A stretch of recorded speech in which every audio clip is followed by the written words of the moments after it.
ओम शांति। आज 19 जनवरी 2022 की साकार मुरली।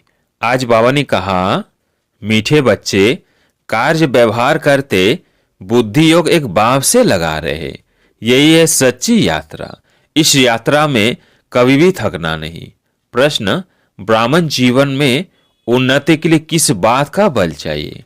उत्तर, अनेक आत्माओं को आशीर्वाद का बल ही उन्नति का साधन है। जितना अनेकों का कल्याण करेंगे, जो ज्ञान रत्न बाप से मिले हैं उनका दान करेंगे, उतना अनेक आत्माओं की आशीर्वाद मिलेगी। बाबा बच्चों को राय देते हैं, बच्चे पैसा है तो सेंटर खोलते जाओ, हॉस्पिटल कम यूनिवर्सिटी खोलो, उसमें जिसका भी कल्याण होगा उसकी आशीर्वाद मिल जाएगी। गीत है, रात के राही थक मत जाना। ओम शांति। गीत का अर्थ तो बच्चों को आप ही बुद्धि में आना चाहिए। अभी हम सब है रूहानी राही। भगवान बाप के पास आत्माओं को जाना है। ऐसे नहीं कहेंगे कि जीव आत्माओं को जाना है। जीव आत्माओं को शरीर छोड़कर वापस जाना है। मनुष्य मरते हैं तो कहते हैं फलाना वैकुंठ वासी हुआ, परंतु तुम जानते हो अच्छे व बुरे संस्कारों अनुसार पुनर्जन्म लेना पड़ता है। बुरे संस्कारों के कारण तुम्हारे सिर पर पापों का बोझा चढ़ा हुआ है। चाहे इस जन्म का वह जन्म जन्मांतर का चढ़ा हुआ है, वह अब तुमको योग बल से भस्म करना है। बाप को याद करना, इसको ही योग अग्नि कहा जाता है। काम चिता पर बैठने से पाप आत्मा बनते हैं और इस योग अग्नि से फिर बढ़े हुए पाप भस्म होते हैं। तो ब्राह्मण बच्चे जानते हैं कि हम राही हैं। गृहस्थ व्यवहार में रहते, धंधा आदि करते, हमारा बुद्धि योग बाप के साथ है। तो जैसे कि हम यात्रा पर हैं, इसमें थकना नहीं है। बहुत पुरुषार्थ चाहिए। ज्ञान तो बहुत सहज है। प्राचीन भारत के योग की बहुत महिमा है, परंतु वो गीता सुनाने वाले कभी भी ऐसा नहीं कहते कि शिव बाबा ने योग सिखाया। गीता में दिखाया है एक अर्जुन को ही बैठ कृष्ण सुनाते हैं। ऐसी तो बात है नहीं। यह तो मनुष्य देवता बनना है और पांडव सेना है जरूर। पांडव की सेना को ही नॉलेज मिलती है और पांडवपति ही देते हैं। मनुष्यों को कुछ भी पता नहीं है। आगे चलकर बहुत लोग कहेंगे, बरोबर गीता के भगवान ने 5000 वर्ष पहले ज्ञान दिया था, परंतु यह पता नहीं है कि किसने दिया था। कल्प की आयु का भी पता नहीं है। अपनी अपनी मत देते रहते हैं। गांधी गीता, टैगोर गीता, अंदर में नाम यही डालते हैं। कृष्ण भगवानुवाच अर्जुन प्रति। लड़ाई भी दिखाते हैं, परंतु लड़ाई की बात है नहीं। यहाँ तुम्हारी है योग बल की बात। उन्होंने नाम लगा दिया है लड़ाई का। जैसे चंद्रवंशी राम को वाण आदि दिए हैं, वास्तव में ज्ञान वाण की बात है। वो नापास हुआ इसलिए निशानी दे दी है। तो त्रेता युगी राम सीता का भी चित्र देना पड़े। घराने होते हैं ना, सूर्यवंशी घराना, चंद्रवंशी घराना। गीता में तो ऐसी बात लिखी हुई नहीं है कि भगवान ने गीता सुनाकर सूर्यवंशी चंद्रवंशी राजधानी स्थापन की। यह तो जरूर है कि गीता है आदि सनातन देवी देवता धर्म का शास्त्र। वह हिंदू कह देते हैं, अपने को देवी देवता धर्म का कह नहीं सकते क्योंकि अपवित्र है। यह जो कहते हैं झूठी माया झूठी काया, सो तो बिल्कुल ठीक है। झूठ खंड में झूठे ही रहेंगे, सच खंड में है सच। सचखंड स्थापन करने वाला सच बतलाते हैं। भारत जो पूज्य था वही अब पुजारी बन गया है। पूज्य जो होकर गए हैं उन्हों की पूजा कर रहे हैं। जो पूज्य घराना था वह अभी पुजारी है। इसलिए गाया जाता है, आप ही पूज्य आप ही पुजारी। पूज्य डिनास्टी थी, अभी कलयुग में है पुजारी। शूद्र डिनास्टी, सूर्यवंशी कुल, चंद्रवंशी कुल। तुम बच्चों को समझाना है कि भारत ऐसा था। चित्र तो है ना, सतयुग में भारत मालामाल था। यह बेहद की हिस्ट्री ज्योग्राफी कोई भी नहीं जानते हैं। यह वर्ण भी समझाने के लिए जरूरी है। हम ब्राह्मण हैं, ऊंचे थे ऊंचे, इसको कहेंगे नया ऊंच वर्ण। जब शादी करते हैं तो भी कुल को देखते हैं ना, तो तुम्हारा कुल बहुत ऊंचा है। बल ब्राह्मण तो दुनिया में है, वह भी बहुत है, परंतु संगम पर ब्रह्मा की संतान ब्राह्मण कुल होता है। वो यह नहीं जानते। यह नई बात है ना। मनुष्य समझते हैं इनों की शायद अपनी नई गीता बनी हुई है। यह तो तुम बच्चे जानते हो। बाप राजयोग सिखा रहे हैं। हम सो देवता बन रहे हैं। हम राजा या स्थापन कर रहे हैं। ऐसा और कोई कह न सके। वे तो जो पास्ट हो गए हैं उन्हों की कथाएं बैठ सुनाते हैं। या हम महिमा तो गीता की ही करते हैं। तो मनुष्य समझते हैं यह गीता को मानते हैं। तुम जानते हो वो है भक्ति मार्ग की गीता। परंतु जिसने गीता सुनाई उनसे तुम अब डायरेक्ट सुन रहे हो। बंदर सेना भी मशहूर है।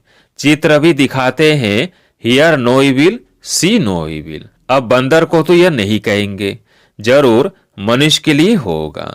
वल सूरत मनुष्यों की है परंतु सीरत बंदर की है, इसलिए ह्यूमन बंदर को कहा जाता है। बुरा मत सुनो, कान बंद कर दो। तुम बच्चे जानते हो यह है पुराना शरीर, इसे कुछ न कुछ होता रहता है। कोई की स्त्री मरती है तो कहते हैं पुरानी जूती गई, फिर नई खरीद लेंगे। शिव बाबा को तो चाहिए भी पुरानी जूती। नई जूती अर्थात नया शरीर, उसमें तो आना नहीं है। जो नए ते नया था वो यह पुराना हुआ है। बाबा कहते हैं नंबर 1 में 84 जन्म इसने लिए हैं। जो नंबर 1 पावन सर्वगुण संपन्न है, उनको भी पतित बनना पड़े तब फिर पावन बने। 84 जन्मों का हिसाब है ना। आप ही पूज्य, आप ही पुजारी। वही श्री नारायण जब खुद पुजारी बनते हैं तो नारायण की बैठ पूजा करते हैं। वंडर है ना। पिछाड़ी के जन्म में भी लक्ष्मी नारायण की पूजा करते थे, परंतु देखा लक्ष्मी दासी बन पांव दबा रही है तो अच्छा नहीं लगा, तो लक्ष्मी का चित्र उड़ाकर शिव नारायण का रख दिया। वही आत्मा फिर पुजारी से पूज्य बनती है। तत्व सिर्फ एक तो नहीं होगा ना। सतयुग में बच्चे पैदा होंगे तो वो भी प्रिंस प्रिंसेस होंगे ना। अब तुम बच्चों का बाप श्रृंगार कर रहे हैं वापस ले चलने के लिए। जानते हो कि हम सौर के मालिक बन रहे हैं। पुनर्जन्म सतयुग में मिलेगा। अब स्थापन हो रही है। तुम जानते हो कि बरोबर ऐसा अटल अखंड सुख शांति का राज्य था। तुम कोई को भी यह समझा सकते हो कि हम राजयोग प्रैक्टिकल में सीख रहे हैं। कोई कहते हैं कि फलाने संत के पास गए, हमको बहुत शांति मिली, परंतु ये तो हुई अल्पकाल क्षण भंगुर की शांति, करके 10 से 20 को मिलेगी। यहाँ तो दुनिया का सवाल है। सच्ची सच्ची शांति तो सतयुग में ही रहती है। जो सयाने बच्चे हैं वह कल पहले मुआफिक अपना पुरुषार्थ कर रहे हैं। कई नई नई गोपिकाओं को घर बैठे एक बार ज्ञान मिलता है तो खुशी का पारा चढ़ जाता है।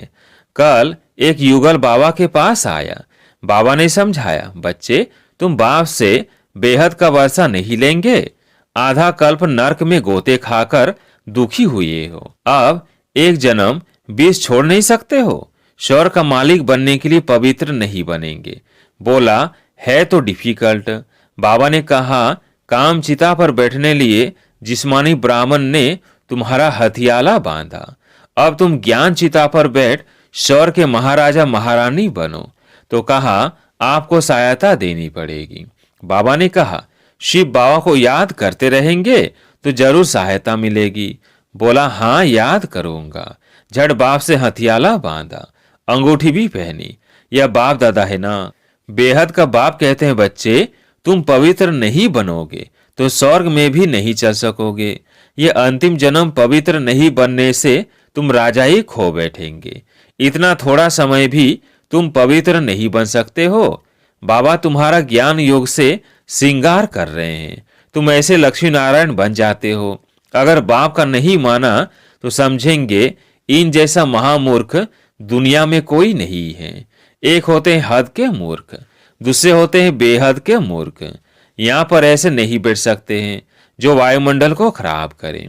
हंस मंडली में मलेच्छ बैठ न सके। बाप कितना श्रृंगार कर लक्ष्मी नारायण जैसा बनाते हैं और माया फिर बिल्कुल कंगाल वर्थ नोटे पैनी बना देती है। भल कोई के पास 50 करोड़ है तो भी वो पेनी है, क्योंकि यह सब तो भस्म होना है। साथ में तो सच्ची कमाई ही चलेगी। बाबा राय देते हैं, बच्चे सेंटर्स खोलते जाओ, मनुष्यों का बेड श्रृंगार करो, परंतु यूनिवर्सिटी कम हॉस्पिटल खोलने वाला भी अच्छा हो, जो किसको समझा सके या दूसरे को खोल कर दे तो वह बेड समझावे, तो उनकी आशीर्वाद से भी भरपूर हो जाएंगे। बल तो मिलता है ना, 21 जन्म के लिए फायदा है। ऐसा कोई होगा जो बाप की श्रीमत पर ना चले। कदम कदम पर बाप की श्रीमत पर चलना चाहिए। विघ्न तो पड़ेंगे ही। बांधेली गोपिकाओं पर कितने सितम होते हैं, इसमें निर्भय होना होता है। बाप की महिमा है निर्भय निर्वैर, हमारा कोई से बैर नहीं। बाप श्रृंगार कराते हैं तो उनकी सर्विस स्वीकार करनी चाहिए। बाबा क्यों नहीं हम आपकी श्रीमत पर चलेंगे, हमारा तो इसमें बहुत कल्याण है। हमारे पीछे बच्चों आदि का भी कल्याण है। हर एक को सच्ची यात्रा पर चलने का रास्ता बताना चाहिए। झगड़ा होगा, अवलाओं को सहन करना पड़ता है। नहीं मानते हैं तो समझो हमारे कुल का नहीं है। मेहनत करनी पड़ती है, कहाँ से हमारे कुल का निकल पड़े, फिर भल प्रजा लायक भी बने, औरों को भी प्रजा लायक बनावे, यह भी अच्छा। प्रजा भी तो बनानी है ना। मनुष्य देवता बनाना यह कार्य बाप के सिवाय कोई कर नहीं सकता। तुम ब्राह्मण हो ऊंचते ऊंच, वह है नीचते नीच। तुम हंस वो बगुले, तो जरूर झगड़ा होगा, अत्याचार होंगे। माया रावण ने सबको बर्बाद कर दिया है। बाप आकर आबाद करते हैं, शालबंड बनाते हैं। पिछाड़ी में बादशाही तुम्हारी होगी। लड़ाई के बाद भारत मालामाल बनता है। वो तो जानते नहीं कि इस महाभारी लड़ाई के बाद ही भारत स्वर्ग बनता है। तो अब बच्चों को बहुत अच्छा पुरुषार्थ करना है। भाषण भी रिफाइन करना चाहिए, शंख ध्वनि करनी है, नहीं तो कहेंगे इनके पास शंख नहीं है। भल कमल फूल समान है, चक्र भी है, परंतु शंख नहीं है। बाबा कहते ज्ञानी तो आत्मा ही मुझे प्रिय है। गोपियां भी मुरली पर मस्त होती थी, कृष्ण ने तो मुरली नहीं सुनाई। यह श्री कृष्ण की आत्मा का अंतिम जन्म, जो चक्र लगाकर आई। अब इनको नॉलेज मिली है। तुम जानते हो यह पुरानी दुनिया, इनको फारकती देनी है। अब तुम नई दुनिया के मालिक बन रहे हो। विनाश से पहले पुरानी दुनिया को फारकती देते हो। और फारकती नहीं देंगे तो नई दुनिया से योग भी नहीं लगेगा। रावणपुरी में 63 जन्म दुख भोगते हैं। अब इसको फारकती दे दो। देश सहित जो कुछ भी है इन सभी को फारकती दो, फिर तुम अकेली आत्मा बन मेरे पास आ जाएंगे। अच्छा, मीठे मीठे सिकिलदेव बच्चों प्रति माता पिता बाप दादा का याद प्यार और गुड मॉर्निंग। रूहानी बाप की रूहानी बच्चों को नमस्ते। हम रूहानी बच्चों की रूहानी बाप दादा को याद प्यार गुड मॉर्निंग नमस्ते नमस्ते। धारणा के लिए मुख्य सार। पहला पॉइंट, ज्ञानी तो आत्मा बन शंख ध्वनि करनी है। हर एक को सच्ची यात्रा सिखलानी है, अपनी प्रजा तैयार करनी है। दूसरा पॉइंट, बुद्धि से पुरानी दुनिया को फारकती देना है, नई दुनिया से बुद्धि योग लगाना है, निर्भय निर्वैर बनना है। आज प्यारे मीठे बाबा का वरदान, व्यक्त भाव की आकर्षण से परे अव्यक्त स्थिति का अनुभव करने वाले सर्वबंधन मुक्त भव। व्यक्त भाव की आकर्षण से परे अव्यक्त स्थिति का अनुभव करने वाले सर्वबंधन मुक्त भव। प्रवृत्ति में रहते बंधन मुक्त बनने के लिए संकल्प से भी किसी संबंध में, अपनी देह में और पदार्थों में फंसना नहीं। संकल्प में भी कोई बंधन आकर्षित न करे, क्योंकि संकल्प में आएगा तो संकल्प के बाद फिर कर्म में भी आ जाएगा। इसलिए व्यक्त भाव में आते भी व्यक्त भाव की आकर्षण में नहीं आना, तभी न्यारी और प्यारी अव्यक्त स्थिति का अनुभव कर सकेंगे। स्लोगन, बाप के सहारे का अनुभव करना है तो हद के किनारों का सहारा छोड़ दो। लवलीन स्थिति का अनुभव करो। परमात्म प्यार में सदा लवलीन खोए हुए रहो तो चेहरे की झलक और फलक अनुभूति की किरणें इतनी शक्तिशाली होंगी जो कोई भी समस्या समीप आना तो दूर, लेकिन आंख उठाकर भी नहीं देख सकती। किसी भी प्रकार की मेहनत अनुभव नहीं होगी। अच्छा, ओम शांति।